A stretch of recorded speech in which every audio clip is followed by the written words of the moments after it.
Good work in that wind. Our cheerleaders all year long have done a stellar job, especially in the postseason. Tonight it was a little easier because it was Football Friday on a real Friday. But a little bit harder with the wind, like yeah, you said. much harder. Welcome to Football Friday on a Friday. I'm Mark Ovenden. He's Zach Borg.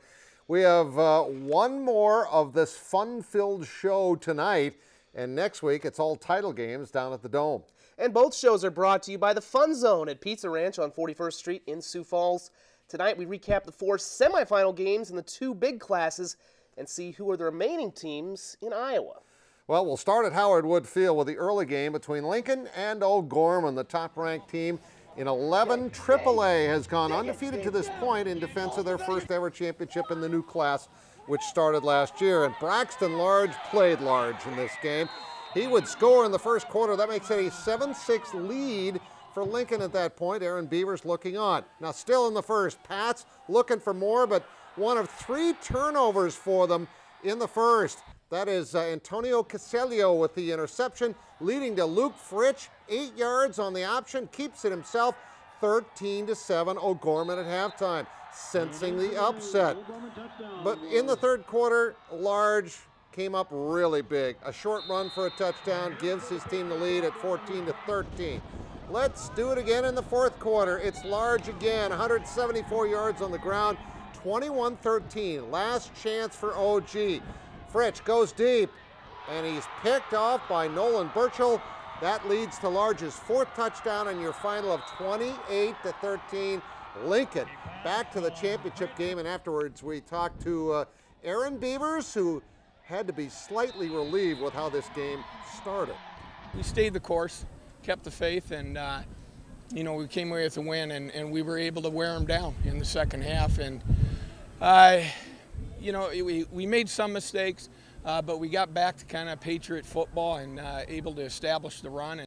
Now the nightcap at Howard Wood Field was a rematch of a wild scoring game earlier this season when the Riders still had Taryn Kristen at the helm against Brandon Valley. Of course, they scored a lot last year in the semifinals too. Jet Thune started us off in the first quarter with a 9-yard touchdown run, but they missed the PAT. It's 6-0. Now Roosevelt backed up to their own 1 later in the first. Jake Bear, the Bears trapped in the back of the end zone for a safety. That makes it 6-2 after a quarter. Second quarter, Jake Como in some trouble on 3rd down. Scrambles. You think Isaiah Block was just a little bit open? He is wide open. You know what? Not only is he wide open, he's got plenty of wide spaces in front of him. He goes 92 yards for the touchdown. Good wheels. It's 9-6, but just before half, 9 seconds left, Kim Nelson's squad gets a touchdown into the wind as Jake Bear will atone for that safety. That makes it 13-9 at the break. Third quarter, 4th and 1. That's a gimme, right? Not quite. Roosevelt stuffs Como and a turnover on downs. Fourth quarter, Como driving. With less than 3 minutes to go, he gets picked off by Lucas Heitkamp, who returns it deep into Brandon Valley territory. And then with about 2.5 minutes left, our former athlete of the week, Chase Vinatieri, puts it away with the touchdown run. We got a rematch of last year's 11 AAA title game as Roosevelt wins 20-9. Even though if you looked at the stats, it looked like Brandon Valley won the game. And Lincoln, of course, comes back to win 28-13 after trailing 13-7. Nice job staying late in that game and getting those highlights. Now, on to Class 11 AA, where the Yankton Bucks have had a remarkable season for Arlen Lickness. No losses before tonight when they hosted the Harrisburg Tigers, with a winner advancing to the title game next Saturday in Vermilion. KDLT's Max Jensen was at Crane Youngworth Field and has a recap. Hey guys, well, you know that cliche that defense wins championships? Well, if Yankton is going to win a championship, they have the defense to do it. They showed up tonight and they showed Harrisburg that they were ready to go to the Dome. With a trip to the Dome on the line, one team showed up tonight. Brady Hale nails a 49-yard field goal to put the Bucks up 3-0 early, and it would stay that way for a while, but it was all Yankton tonight on both sides of the ball. Jordan Leitner with a nice 15-yard carry to keep the Yankton drive alive. That would lead to this, a 1-yard plunge by Mason Strahl, 10-0 in favor of the home team, and that would be the score at halftime. Into the second half, same story. Bucks all over the Tigers tonight. Strahl to Hale with a beautiful catch in the end zone to make the score 17-0. Then Leitner caps it with a 28-yard run, and the Bucks are punching their ticket to the Class 11 AA championship game at the Dome with a 27-0 shutout of Harrisburg. These kids have just been relentless. They just keep working and keep getting after it.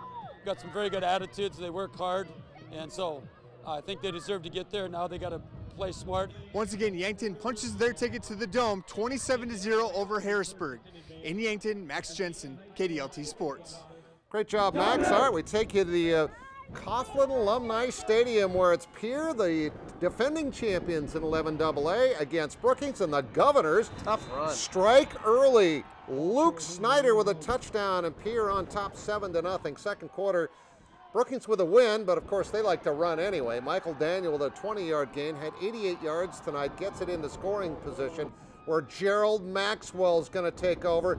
He punches this one in, and we're tied at 7 at halftime. Superior hanging tough. Third quarter, big play in the game as Brevin Kaiser throws the pass, but Mitchell McKibben picks it off and goes in for the pick-6 touchdown. It's 14-7, and they have the lead for good, and then it's beast mode for this guy, Gerald Maxwell. He's the one. We told you they have a three-headed monster at running back. Just too many weapons. Yeah, they are really good. Maxwell goes 73 yards for the touchdown, had over 200 yards, scored 3 touchdowns. Let's go to your score. 27-7. Brookings over Pierre. Bobcats at 8-2. Maxwell with 206 and 3 touchdowns. And Yankton gets a field goal, 2 field goals, and a touchdown from Brady Hale. They are undefeated. That should be a great championship game.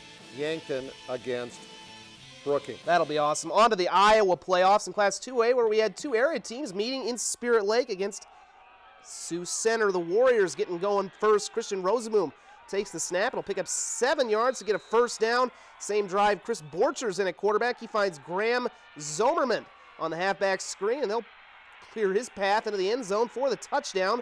Warriors go up 7-0. Second quarter, Warriors have the ball again inside the red zone. Zomerman puts the ball on the ground, and the Indians catch a huge break as they recover the fumble. They've had a magical season. Was that magic going to continue? Well, maybe not. Next play for the Indians, Alex Hendrickson drops back, throws deep over the middle, and Alex Baker picks it off. It was that kind of a night, and Sioux Center shuts out Spirit Lake, ending their great season, 14-0. They did that on the road. That's very impressive. And finally, in Class 1A, the Wildcats of West Lyon hosting IKM-Manning, trying to keep their winning streak going. There's Dylan Whalen throwing deep to number 17, Chase Grotwald. He is tackled at the 1. We put you on the highlights anyway. You deserve the touchdown for that. And then it's Damon Knobloch banging in for the touchdown. It is 21-0, Jay Rosenboom's team in the lead. IKM-Manning trying to get on the board. They fumble at the goal line. The ball pops out and Grotwald jumps on it. Big play for West Lyon as they recover the ball.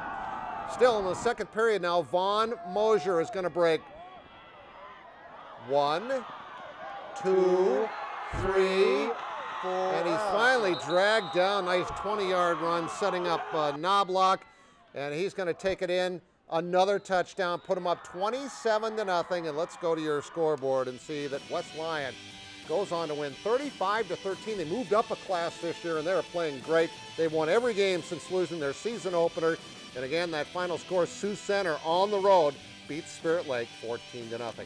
That's our final Football Friday. Nice job. Thank you. Back with more sports right after this.